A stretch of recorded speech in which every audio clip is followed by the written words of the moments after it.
بسم اللہ الرحمن الرحیم. ناظرین، میں ہوں شہزاد راٹھور، جموں کشمیر ڈیجیٹل کی خصوصی نشریات کے ساتھ. ناظرین، آج میرے ساتھ اسٹوڈیو میں موجود ہیں وائس چیئرمین آزاد جموں کشمیر پریس فاؤنڈیشن سید ابرار حیدر.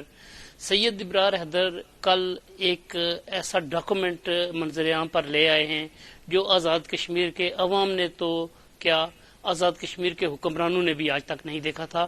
وہ حکومت پاکستان اور حکومت آزاد کشمیر کے درمیان 1962 میں ہونے والے منگلا ڈیم کی تعمیر کے معاہدے کا ڈاکومنٹ ہے. وہ سامنے لے کر آئے، وہ معاہدہ سامنے لے کر آئے، جس کے بعد ہمیں پتہ چلا کہ ایکچولی حکومت آزاد کشمیر اور حکومت پاکستان کے درمیان کیا کیا معاملات جو تھے زیر بحث آئے تھے اور کیا کیا معاملات طے پائے تھے. اگر ہم منگلا ڈیم کی بات کریں یا دریائے جہلم کے پانی کی بات کریں تو سب سے پہلے ایک معاہدہ تقسیم ہند سے پہلے معاہدہ ہوا تھا جو ہندوستان کی برطانوی حکومت تھی اس کے درمیان اور مہاراجہ کی حکومت کے درمیان. یہ معاہدہ 1930 میں ہوا تھا. اس معاہدے کے تحت نہر اپر جہلم بنائی گئی تھی اور نہر اپر جہلم بنائی تھی برطانوی حکومت نے، جو ہندوستان کی حکومت تھی برطانوی حکومت، انہوں نے وہ نہر بنائی تھی. اس نہر کے تحت وہاں کے لوگوں کو، وہاں کے علاقے کو بہت ساری سہولیات دی گئی تھی جو فوری طور پر فراہم کی گئی تھی، جن میں سے اس نہر پر واقع چیچیاں سے لے کر جاتنا تک پل ہے. ہر 1 کلومیٹر کے بعد پل تعمیر کیا گیا تھا اور اس کا تعمیر کا طرز ایسا تھا کہ آج بھی وہ پل اسی حالت میں موجود ہے اور انتہائی بہترین حالت میں ہے، انتہائی مضبوط پل ہے، وہ وہاں پہ موجود ہیں. اس معاہدے کے تحت، وہ جو معاہدہ برطانوی حکومت کے اور مہاراجہ کی حکومت کے درمیان ہوا تھا، اب بیانہ طے کیا گیا تھا کہ یہ جو پانی پنجاب کی طرف جا رہا ہے، جو برطانوی حکومت ہے، ہندوستان اس وقت تھا، تو اس طرف جا رہا ہے، تو اس کا ابیانہ ڈوگرا حکومت کو ادا کیا جائے گا. اور یہ ابیانہ ادا کیا جا رہا تھا. جب تقسیم ہند ہوئی اور اس کے بعد مملکت خداداد پاکستان کا وجود عمل میں آیا، ہندوستان اور پاکستان دو ملک بنے برصغیر میں، تو اس وقت 1962 میں آ کر جب پاکستان نے فیصلہ کیا کہ بجلی کی ضروریات، توانائی کی ضروریات کو پوری کرنے کے لیے اور پنجاب میں جو سیلاب آتے ہیں یا جو پانی کی ضرورت ہے اس کو پورا کرنے کے لیے منگلا ڈیم کے مقام پر ایک ڈیم بنایا جائے گا. 1962 میں یہ اس کی تعمیر کا آغاز ہوا تھا اور 1967 میں یہ پائے تکمیل کو پہنچا تھا. اس وقت بھی ایک معاہدہ ہوا تھا حکومت آزاد کشمیر اور حکومت پاکستان کے درمیان، جسے آج تک آزاد کشمیر کے عوام سے جو ہے نا وہ اوجھل رکھا گیا کہ اس معاہدے میں کیا چیزیں طے پائی تھیں. اس معاہدے کے تحت جو بجلی تعمیر ہونی تھی، جو اس پانی کا استعمال ہونا تھا، تو چونکہ اس وقت ایک متنازع علاقہ سمجھا جا رہا تھا اور اقوام متحدہ میں بھی بہت زیادہ اس پہ بحث ہو رہی تھی، مسئلہ کشمیر کے اوپر اور بھارت اور پاکستان کے درمیان تنازع تھا، تو جب یہ پاکستان نے یہ منگلا ڈیم تعمیر کرنے کا آغاز کیا تو بھارت نے اس پہ اقوام متحدہ میں اعتراض کر دیا تھا. اس وقت ورلڈ بینک گارنٹر بنا تھا پاکستان کی جانب سے اور بھارت کے ساتھ معاملات طے کیے تھے کہ بھارت جو اس پہ جو ہے نا وہ اعتراض اس کے دور کیے گئے تھے بھارت کے. اور اس وقت یہ جو ہے شک بھی سامنے آئی تھی اور یہ بھی طے پایا تھا کہ اگر کسی دور میں کسی وقت آزاد کشمیر کا جو علاقہ ہے یہ بھارت کے کنٹرول میں چلا جاتا ہے، اقوام متحدہ کی قراردادوں کے بعد اگر رائے شماری ہوتی ہے، اگر کسی صورت میں یہ علاقے بھارت کے پاس چلے جاتے ہیں تو بھارت نہ تو ان جو منگلا ڈیم بنے گا اس کا پانی پاکستان کی طرف جانے سے روک سکے گا اور نہ ہی بجلی کی پیداوار جو ہوگی اس کو پاکستان کی طرف جانے سے روک سکے گا. یہ بھی طے پایا تھا اور اس کا گارنٹر اقوام متحدہ تھا. منگلا ڈیم کے بعد جو ہے نا ایک اور معاہدہ بھی منگلا ڈیم کے علاوہ بھارت اور پاکستان کے درمیان ہوا تھا، وہ سنتاس معاہدہ تھا. سنتاس معاہدے میں بھی یہ جو دریائے جہلم، دریائے نیلم کے جو پانی تھے ان کے حوالے سے ذکر کیا گیا تھا. اس پہ بھی بہت باتیں ہوئی. میں اب ابرار حیدر صاحب یہاں پہ موجود ہیں جو یہ معاہدہ منظر عام پر لائے ہیں، اس کے لیے انہیں کیا دشواری ہوئی. سب سے پہلے تو ابرار حیدر صاحب آپ کا شکریہ کہ آپ نے یہ ایک اہم قومی ڈاکومنٹ آپ سامنے لا کر آئے. آپ نے اس کے کیا پاپڑ بیلے ہوں گے، اگر پہلے اس پہ روشنی ڈالیں کہ یہ کس طرح آپ کو کہاں سے یہ ڈاکومنٹ ملا؟ جی بہت شکریہ. اصل میں اس طرح سے ہے کہ جب راجہ محمد فاروق حیدر وزیر اعظم تھے تو اس وقت سیکرٹری تھے ہمارے اکرم سہیل صاحب، تو وہ ان کو بڑی لگن تھی، اپنی ریاست سے محبت تھی، اپنے لوگوں سے محبت تھی. انہوں نے یہ جو تھا نا فیول ایڈجسٹمنٹ کا وہ ڈرامہ یا فراڈ، تو اس پہ بھی انہوں نے بڑا تاریخ ساز فیصلہ دیا تھا. تو وہ یہاں پہ آتے تھے اسلام آباد میں، لوگوں سے ملتے تھے، سب سے ان کی بڑی شدید خواہش تھی کہ منگلا کا معاہدہ اور نیر اپل جیلم جو ہے جس کا آپ نے ذکر کیا اس کا معاہدہ ہمیں مل جائے تاکہ ہم اس کے آگے کچھ اس پہ آگے بڑھ سکیں، لیکن وہ مل نہیں پایا. مطلب اکرم سہیل صاحب نے اس میں بڑی سمجھ لیں، میں چونکہ عینی شاہد ہوں اور دیکھ رہا تھا یہ ساری چیزیں، تو بڑی کوشش کی مگر مل نہیں پایا. اچھا وہ میرے ذہن میں کلک ہو گیا تھا. اس کے بعد پھر اپنی اپنی زندگی مصروفیت، اب میں چونکہ روزگار کے سلسلے میں ادھر منتقل ہو گیا تھا، راول پنڈی کو تقریباً 4 ماہ کے راؤنڈ اباؤٹ قبل یہاں پہ آ گیا تھا، تو میرے ذہن سے وہ نکلا نہیں تھا وہ والا سین. تو اب میں جب یہاں پہ آ گیا تو آنے کے بعد پھر میں نے کوشش کی، وہ چونکہ اکرم سہیل صاحب کی وجہ سے مجھے معلوم تھا کہ مثلا کہاں کہاں یہ چیزیں ہو سکتی ہیں، اور اس میں مظفر آباد کی ایک بڑی شخصیت ہیں، میں ان کا نام شاید نہیں لے سکوں گا، کہ ان کی بڑی رہنمائی تھی، چونکہ انہیں یہ ساری چیزیں وہ عینی شاہد ہیں، وہ ان کی ماشاءاللہ عمر بھی کافی ہے اور بہت بڑے عہدے پہ رہ کے وہ اب ریٹائرڈ ہوئے ہیں، تو انہیں بھی علم تھا کہ یہ چیزیں کہاں سے مل سکتی ہیں اور کہاں ہو سکتی ہیں، ان کی رہنمائی بھی تھی. تو خیر میں یہاں پہ جب پہنچا ہوں تو آپ تصور نہیں کر سکتے کہ ہمیں کتنی مشکلات کا سامنا تھا. ایک تو یہ کہ یہ جو ہم کشمیری ہیں نا، ان کی یہاں پہ اسلام آباد میں وفاقی دارالحکومت میں کوئی اتنی اوقات ہی نہیں ہے، بس کہانی ہے یہ ساری، کوئی پوچھتا ہی نہیں ہے یہاں پہ کہ یہ بھی کوئی انسانوں کی صف میں آتے ہیں یا نہیں ہے. تو چونکہ یہاں پہ جو ہماری وفاقی بیوروکریسی ہے، جو میں سمجھ سکوں تھوڑا بہت، یہ ہمیں تھوڑا نچلے درجے کے انسان تو سمجھنے کا خیر رواج ہی نہیں ہے پاکستان میں، لیکن یہ ذرا اور نچلے درجے میں ہمیں سمجھا جاتا ہے، تو بڑا مشکل تھا. اور پھر وسائل بھی نہیں تھے، ساری چیزیں تھیں، ایک مشکل مرحلہ تھا. اور اس میں بس سمجھ لیں کہ ہم لوگوں نے اپنی محنت کی اور بے انتہا محنت کی.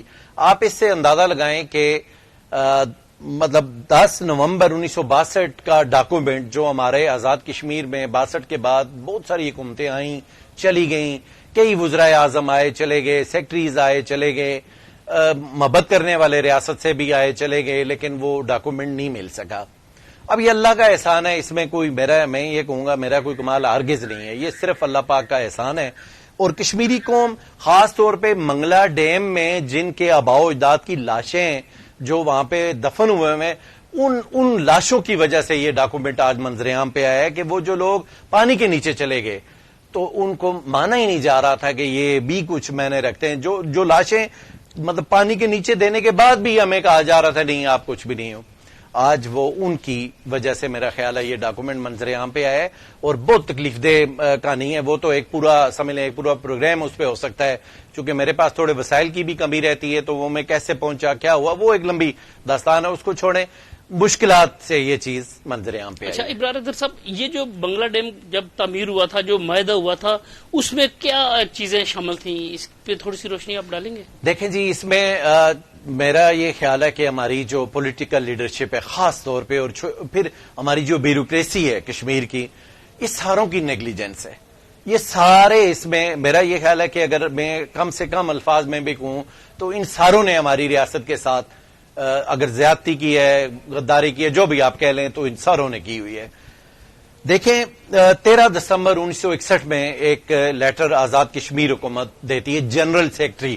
اب مجھے اس کی یہ وجہ نہیں پتا کہ اس وقت جنرل سیکرٹری کون ہوتا تھا، چیف سیکرٹری کو شاید جنرل سیکرٹری کہتے تھے یا کیا ہوتا تھا، یہ مجھے نہیں پتا. لیکن وہ جنرل سیکرٹری کے لیٹر آتے ہیں یہاں پہ حکومت پاکستان کے پاس. یہاں سے جو وزارت امور کشمیر، آپ اس کو ہوم اور کشمیر افیئرز کی ایک ہی وزارت ہوتی تھی، اس کے سیکشن آفیسر ان کو جواب دیتے ہیں کہ بھائی ہم یہ کرنے جا رہے ہیں، یہ کریں گے، آپ کو ڈرافٹ بھیج رہے ہیں. انہوں نے ظاہر ہے آزاد کشمیر میں جو اس وقت 1962 میں حکومت تھی اور 1962 کا جو کوئی جنرل سیکرٹری تھا یا چیف سیکرٹری تھا، مجھے نہیں پتا کون تھا، لیکن اس نے لیٹر لکھا ہوا تھا. یہ نہیں ہے کہ آزاد کشمیر میں اس وقت لوگ سوئے ہوئے تھے، نہیں، وہ جاگ رہے تھے. انہوں نے لیٹر لکھا، اس کے جواب میں ایک لیٹر جو ہے وہ سیکشن آفیسر نے لکھا 10 نومبر 1962 کو. شہزادہ کوٹھی آزاد کشمیر کے میرا خیال ہے بہت ہی کم لوگ اس کے کردار سے واقف ہیں، لیکن شہزادہ کوٹھی سے یہ لیٹر گیا، اور شہزادہ کوٹھی وہ مقام تھا جہاں سے آزاد کشمیر کی حکومتیں بنتی اور ٹوٹتی تھیں. وہاں پہ ہی بیٹھ کے یہ فیصلے ہوتے تھے کہ اب وزیر اعظم کون ہے اور اب وزیر اعظم کون نہیں ہے، لیکن شہزادہ کوٹھی کے کردار سے آزاد کشمیر کے لوگ واقف نہیں ہیں. تو یہ وہاں سے لیٹر گیا، اور اس کے بعد پھر انہوں نے آگے ایک ڈرافٹ بھیجا آزاد کشمیر حکومت کو کہ بھائی یہ چیزیں ہم کرنا چاہ رہے ہیں. اور میرا یہ خیال ہے کہ اگر ہماری حکومتیں اس سے اپنی ریاست سے لوگوں سے یا ریاست سے جو بھی کہہ لیں ذرا سی بھی مخلص ہوتی تو یہ اگر آج سے کوئی 30-40 سال پہلے ہی منظر عام پہ آ گیا ہوتا تو آج ہمارے لوگوں کو اربوں روپوں کا فائدہ بھی ہوا ہوتا اور ساتھ میں جو ہمارے یعنی کہ واٹر یوز چارجز اس میں واضح لکھا ہوا ہے کہ جو پانی آبپاشی کے لیے جائے گا، چراگاہیں لکھی ہوئی ہیں اس میں جو چراگاہوں میں جو استعمال ہوں گی وغیرہ وغیرہ، تو وہ بٹے جو اینٹ کے بٹے تھے ان کا لکھا ہوا ہے کہ یہ سارے معاوضے ملتے ہیں ہمیں، تو ہم میرا خیال ہے کہ آج مالی طور پہ بہت مستحکم ہوتے، لیکن ہماری لیڈرشپ نے یہ کیا نہیں ہے۔ اچھا ابرار اظہر صاحب، وزیر اعظم صاحب نے آج پریس کانفرنس کی، پریس کانفرنس تو پونچھ ڈویژن کے ایک تاریخی پیکج کے حوالے سے تھی، لیکن وہاں پہ اس ایشو پہ بھی بات ہوئی تو انہوں نے کہا کہ جی پاکستان اس معاہدے میں یہ بات شامل تھی کہ 1967 کی انہوں نے بات کی کہ معاہدے میں یہ بات شامل تھی کہ حکومت آزاد کشمیر کو بجلی فراہم کی جائے گی اور وہ اسی ریٹ پہ فراہم کی جائے گی جو وہ پاکستان کے دوسرے صوبوں میں دوسرے یونٹس میں دیں گے۔ کیا یہ اس قسم کی بات اس معاہدے میں بھی موجود تھی 1962 والے؟ جی نہیں، بالکل نہیں۔ میرا یہ خیال ہے کہ وزیر اعظم صاحب نے جو بھی کہا ہوگا اگر تو ان کے پاس کچھ ڈاکومنٹیشن ہے وہ منظر عام پہ آنی چاہیے۔ دیکھیں میرے پاس ایک ڈاکومنٹ تھا تو وہ ڈاکومنٹ میں نے چونکہ میرا نہیں تھا، وہ میرے لوگوں کی امانت تھی، کشمیر کی امانت تھی، کشمیریوں کی امانت تھی، خاص طور پہ میر پور کے ان لوگوں کی امانت تھی جن کے آباء و اجداد پانی کے نیچے ہیں، ان کی امانت تھی، تو میں نے وہ مشتہر کر دیا، سمپل۔ اب وہ اس کے آگے کیا ہوگا کیا نہیں ہوگا وہ میں اس پہ کوئی مطلب کوئی کچھ بھی پیشن گوئی نہیں کر سکتا کہ اس کا کیا ہوگا، لیکن میرے پاس ایک امانت تھی، میں نے وہ منظر عام پہ لوگوں کی امانت تھی لوگوں تک پہنچا دی۔ اگر تو وزیر اعظم صاحب کے پاس کوئی ایسا ڈاکومنٹ ہے 67 میں اگر کوئی معاہدہ ہوا ہے، میری جو رائے ہے ذاتی یا جو جن سے ہم لوگ سیکھے جن سے پڑھا سنا ان کے مطابق تو ہے ہی نہیں ہے، 67 میں کوئی معاہدہ ایسا ہے نہیں ہے، لیکن اگر ہے تو اس کو منظر عام پہ لے آئیں۔ لیکن اس معاہدے میں یہ کہانی نہیں ہے جو آپ بیان فرما رہے ہیں کہ 67 میں معاہدے میں ہمیں پنجاب اور کشمیر کو برابر ٹیرف پہ ملنی تھی، ہرگز نہیں۔ دیکھیں ہم اپنے ماں باپ کی قبریں دے رہے ہیں، ہمیں بھی آپ وہ ریٹ دے رہے ہو کہ جو آپ پنجاب کو دے رہے ہو جس کا کوئی کردار ہی نہیں ہے۔ اور پھر بات یہ ہے کہ تو آزاد بالکل کشمیر کی انہونی سی بات ہے۔ ضرورت 400 میگا واٹ ہے اور یہاں پہ اس سے 10 گنا زیادہ 4000 میگا واٹ سے بھی زائد بجلی پیدا ہو رہی ہے۔ نہیں یہ تو دیکھیں نا، مطلب عقلی بات ہی نہیں ہے۔ میں اب کیا کہوں، وزیر اعظم صاحب ظاہر ہے وزیر اعظم بنے اور میں یہاں پہ سڑک چھاپ ہوں، یہ تو بات نہیں ہے، لیکن وائس چیئرمین ہے پریس فاؤنڈیشن، لیکن معاملہ یہ ہے کہ میں یہ بالکل سیدھی بات کرتا ہوں کہ وزیر اعظم صاحب کے پاس اگر کوئی ایسا ڈاکومنٹ ہے تو وہ انہیں وہاں پہ دینا چاہیے تھا، جس جگہ پہ آپ بیٹھے ہوئے تھے جب وہ کہہ رہے تھے انہیں وہ ڈاکومنٹ وہاں پہ شیئر کرنا چاہیے تھا کہ جناب یہ ڈاکومنٹ ہے۔ اور یہ عقلی بات ہی بالکل نہیں ہے کہ آپ جو ہے وہ جو اپنے اوپر سارے ستم برداشت کر رہے ہو، جن کا پانی کی ملکیت ہے، جن کی آپ قبریں ڈبو رہے ہو، جن کی جائیدادیں چھن رہی ہیں، جو بے گھر ہو رہے ہیں، مطلب ایک مسائل کی ایک لمبی کہانی میں جو الجھ رہے ہیں، وہ بھی اسی ریٹ پہ بجلی لیں گے اور یہ والے جو جن کا کوئی رول ہی نہیں ہے وہ بھی اسی ریٹ پہ لیں گے، یہ ہو نہیں سکتا، عملی طور پہ ممکن ہی نہیں ہے۔ دوسری بات وزیر اعظم صاحب نے جو کی، انہوں نے کہا کہ وہ پیسے تو ہم سے زیادہ فی یونٹ زیادہ مانگ رہے ہیں، کیونکہ آزاد کشمیر میں بقول وزیر اعظم 2 ارب یونٹ کے لگ بھگ جو ہے نا وہ روز آتی ہے ماہانہ، میرا خیال ہے انہوں نے اس طرح کا 2 کروڑ کا تھا یا 2 ارب کا تھا کہ اتنے یونٹس آتے ہیں یہاں پہ۔ تو انہوں نے یہ بھی کہا کہ جی میں نے ان کو ادائیگی 2 روپے 59 پیسے کے حساب سے کرنی ہے، ہم جو کریں گے آزاد کشمیر کی طرف سے جو 2 روپے 59 پیسے کے حساب سے، ایک طرف یہ 2 روپے 59 پیسے کے حساب سے بجلی خرید رہے ہیں اور دوسری طرف 50 روپے فی یونٹ، ایک طرف 2 روپے 59 پیسے فی یونٹ کے حساب سے لے رہے ہیں اور دوسری طرف ہمارے جو صارفین ہیں ہم لوگوں کو وہ 50 روپے فی یونٹ تک چونکہ سلیب ریٹ ہے تو دیتے۔ کیا یہ اتنا ڈفرینس دیکھیں یہ مناسب ہے، کیا جسٹیفائی کرتا ہے یہ؟ انتہائی معذرت خواہ ہوں، یہاں پہ یہ جو عوام ہے نا، یہ عوام کے ساتھ کوئی مخلص نہیں ہے، یہ عوام کو اب اس نہج پہ پہنچا دیا ہوا ہے ہماری پولیٹیکل لیڈرشپ نے کہ اب یہ ان کا لہو نچوڑیں گے رگوں سے، بس اس سے زیادہ رہا کچھ نہیں ہے۔ او بھائی پہلی بات یہ ہے کہ آپ نے آئی ایم ایف سے معاہدہ کیا، آپ نے آزاد کشمیر کے عوام کو پوچھا، اور پھر آئی ایم ایف سے جو معاہدہ ہوا ہے آپ کا بجلی کے انراخ بڑھانے کا، ہم کوئی پاکستان کا حصہ ہے؟ دیکھیں نا، ہم اس کی پاکستان کی جو آئین کی کتاب ہے اس میں ہم حصہ ہیں اس کا کہ جو وہاں پہ آپ ریٹ بڑھاؤ گے، اسلام آباد میں آپ نے ریٹ بڑھانے، کراچی میں بڑھانے، وہ تو پاکستان کا حصہ ہے نا بھائی جان، وہ تو ایک اس کا سمجھ لیں کہ ایک جسم کا حصہ ہے۔ ہم ابھی متنازع ہیں, ہمیں خود پاکستان کا آئین کہہ رہا ہے کہ ہمارا فیصلہ ہونا ہے, ہم پہ IMF کیوں آپ نے لا کے ڈال دیا؟ اگر آپ میں تھوڑا سا اخلاص ہوتا, تھوڑا سا اپنی کرسی سے یا اپنے لوگوں, مطلب اپنے لوگوں سے یا کرسی سے محبت کا کوئی معیار ہوتا, تو آپ نے یہ بات کرنی نہیں تھی. چونکہ ہم IMF کے اس پیکج میں جو لوگوں کو ذلیل کر رہا ہے وہ پیکج, اس میں تو ہم آتے ہی نہیں ہیں. ہم تو متنازع علاقے ہیں بھائی, ہمارے اوپر آپ وہ کیوں آ کے ٹھوس رہے ہو کہ جس کا ہم سے تعلق ہی کوئی نہیں ہے. آپ جانو, IMF جانے, ہمیں ہمارے پانی کی جو بجلی پیدا ہو رہی ہے 400 میگا واٹ ہماری ضرورت ہے, وہ ہمیں فری دو. اگر فری نہیں بھی دیتے ہو تو جو ₹2.59 اس کے مطابق اگر آپ اپنے لائن لاسز جو آپ چوری کی بجلی استعمال کرتے ہو وہ بھی ڈالو, چوری کی بھی ڈالو, سب کچھ کرو, لیکن ہمیں 5 سے 7 روپے میں یونٹ دو. سیدھی سی بات ہے, اس میں کون سی راکٹ سائنس ہے جو سمجھ نہیں آ سکتی ہے کچھ. لیکن معاملہ آ کے وہیں پہ کھڑا ہوتا ہے, ایک طرف عوام ہوتی ہے, دوسری طرف ذاتی مفاد ہوتا ہے. ہماری بدقسمتی یہ ہے کہ ہم ہمیشہ ذاتی مفاد کا شکار ہوئے ہیں, آج تک ہمارے ساتھ یہی ہو رہا ہے. اچھا ابرار حیدر صاحب, یہ جو معاملات ہیں اس وقت پورے آزاد کشمیر میں ایک تحریک جاری ہے بجلی بلوں کے خلاف. اسپیشلی پہلے یہ پونچھ سے شروع ہوئی تحریک آٹے کی قلت اور آٹے کی قیمتوں میں اضافے سے. حکومت جو آٹے کی قیمتوں میں اضافہ کرنا چاہتی تھی وہ انہوں نے اضافہ نہیں کیا. وہ وزیر اعظم کہہ رہے تھے کہ 1500 روپے کا ڈفرینس ہے سبسڈی, جو سبسڈائز ریٹ ہے اور جو مارکیٹ کی قیمت ہے, تو وہ نئی عوامی دباؤ کی وجہ سے شاید نہیں کر سکے. تو اب یہ بات آٹے کی قیمتوں سے نکل کر بجلی کے بلوں میں ٹیکسز کے اوپر آ گئی. اب بجلی کے بلوں کے اوپر انکم ٹیکس, اب دیکھیں کہ بل کے اوپر انکم ٹیکس کی کوئی جواز ہی نہیں بنتی, کوئی تکی نہیں بنتی. پھر ایک فردر ٹیکس, ایک نیا انہوں نے ٹیکس لگایا فردر ٹیکس. یہ کچھ ایسے ٹیکسز ہیں جن پہ عوام ناخوش ہیں, وہ نئی ٹیکس دینا چاہتے. تو کیا سمجھتے ہیں کہ حکومت کو یہ ٹیکس, دیکھیں آزاد کشمیر وہی جیسے آپ نے کہا کہ پاکستان کی جورسڈکشن میں نہیں ہے, ٹیریٹوریل جورسڈکشن میں نہیں ہے, اور جو بھی قانون امپلیمنٹ پاکستان کی حکومت کرتی ہے وہ وہاں پہ کرتی ہے. پاکستان کے اندر آزاد کشمیر میں وہ کر نہیں سکتی کیونکہ یہ جانتے ہیں کہ یہ ایک متنازع علاقہ ہے. اور پھر یہ جب کرتے ہیں, اب یہاں پہ بجلی بنتی ہے 4000 میگا واٹ سے زیادہ, اور یہاں پہ ضرورت ہے 400 میگا واٹ کی. اگر یہ ساری چیزیں جو کر رہے حکومت ریٹ بڑھانا چاہتی ہے یا جو کرنا چاہتی ہے ٹیکس لگا رہی ہے, تو وہ آزاد کشمیر 400 میگا واٹ جہاں پہ 26-30 ہزار میگا واٹ بجلی کے یہ بل لے رہے ہیں, تو وہاں 400 میگا واٹ اس علاقے سے جہاں پہ بجلی یہ بنا رہے ہیں پن بجلی جو سب سے سستی بجلی بن رہی ہے, تو انہیں یہ ٹیکس ختم نہیں کرنے چاہیے. نہیں دیکھیں نا, میرا تو یہ ماننا ہے کہ آزاد کشمیر کا تو سٹیٹس ہی الگ ہے, اور پھر اس میں بات وہیں پہ آ کے کھڑی ہوتی ہے کہ ہم اگر 4000 میگا واٹ بجلی آپ کو نیشنل گریڈ میں دے رہے ہیں, ہمیں 400 میگا واٹ بجلی کی ضرورت ہے, تو پہلی بات یہ ہے کہ آپ ہمیں فری دو. چلو جی فری نہیں دیتے ہو, لیکن جتنی اس پہ کاسٹ آ رہی ہے وہ ہم سے وہ لے لو, کوئی مسئلہ نہیں ہے.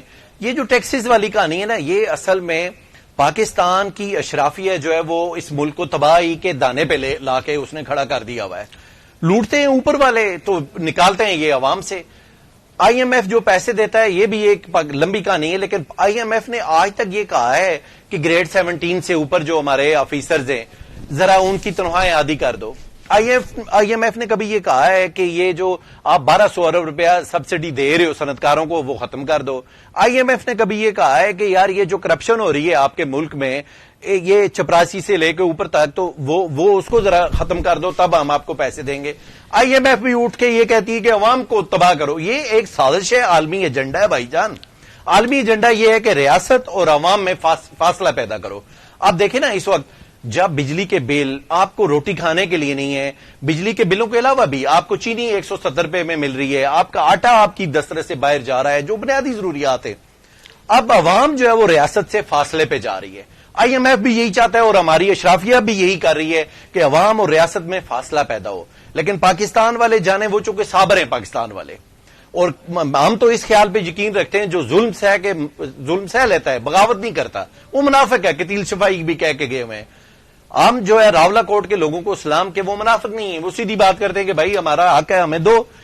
پاکستان کے صابر لوگ ہیں, ان کو جتنا مرضی ذلیل کرو یہ صبر پہ ہیں. اللہ انہیں صبر پہ اور قائم رکھے صدیوں تک, ہمیں اس سے کچھ لینا دینا نہیں ہے. لیکن ہم صابر نہیں ہیں, ہم اپنا حق لیں گے. حق ہے ہمارا کہ ہمارے اوپر ظلم نہ کرو بھائی, ہمارے اوپر کوئی ٹیکس نہیں لگتا. یہ جو فردر ٹیکس اور فلاں ٹیکس, کوئی ٹیکس نہیں ہے. ہمارے وزیر اعظم صاحب کو اور ہماری جو پولیٹیکل لیڈرشپ ہے اس کو اس نقطے پہ آنا ہوگا کہ آزاد کشمیر کے عوام ہیں، ہم عوام کے ساتھ کھڑے ہیں، نہ کہ اشرافیہ کے ساتھ اور IMF کے ساتھ کھڑے ہیں. یہ فیصلہ کرنا پڑے گا. شکریہ ابرار حیدر صاحب. ناظرین، آج کا یہ پروگرام تھا. میں ایک بار پھر ابرار حیدر صاحب کا شکریہ ادا کرتا ہوں کہ یہ جو انوکھا معاہدہ ہوا تھا، یہ جو ایک ڈاکومنٹ ہے جو کانفیڈینشیل رہا کسی دور میں، آج تک منظر عام پر نہیں آیا، یہ منظر عام پر لے کر آئے اور لوگوں کے سامنے ہم نے پیش کیا. یہ آپ دیکھ سکتے ہیں کہ یہ کیا معاہدہ ہوا تھا اور اس پہ کس قدر عمل ہوا. اور جو دوسری بات ہے وہ یہ ہے کہ آزاد کشمیر ایک ایسا خطہ ہے جہاں پہ اس وقت 4000 سے زائد میگا واٹ بجلی بن رہی ہے، جو بجلی پیداوار میں سب سے سستا ترین طریقہ ہے. پاکستان میں جو بجلی پیدا ہوتی ہے فرنس آئل سے ہو رہی ہے، جو LNG وغیرہ سے ہو رہی ہے یا گیس سے ہو رہی ہے، کوئلے سے ہو رہی ہے، وہ اس سے کہیں زیادہ مہنگی ہے. آزاد کشمیر میں جو پاکستان کی جو ضرورت ہے وہ 26,000 سے 30,000 میگا واٹ، اور آزاد کشمیر اس میں 4,000 دے رہا ہے اور واپس آزاد کشمیر کو صرف 400 میگا واٹ چاہیے. تو میں یہ نہیں کہتا کہ یا آزاد کشمیر کے عوام کا مطالبہ بجا طور پر یہ ہے کہ ہمیں مفت بجلی فراہم کی جائے، لیکن اگر مفت بجلی نہ دی جائے کم از کم ٹیکسز اس میں سے ختم کر دیے جائیں، آزاد کشمیر کے عوام کو ریلیف کر دیا جائے، تو یہ جسٹیفائیبل چیز ہے. یہ کوئی ایسی انہونی چیز نہیں ہے. یہ معاہدہ ہم عوام کے سامنے لے کر آئے ہیں، اور یہ ایسے وقت میں ابرار حیدر صاحب کا ایک بار پھر شکریہ ادا کرتا ہوں کہ یہ ایک ایسے وقت میں یہ معاہدہ سامنے لے کر آئے کہ جب پورے آزاد کشمیر میں بجلی کے بلوں پہ جو ظالمانہ ٹیکسز ہیں، جو قیمتوں میں اضافہ کیا گیا ہے، اس پہ پورے آزاد کشمیر میں ایک تحریک چل رہی ہے. اسی پہ اجازت چاہتا ہوں. میں انشاءاللہ جلد آپ کے سامنے حاضر ہوں گے کسی اور ایشو پہ. خدا حافظ.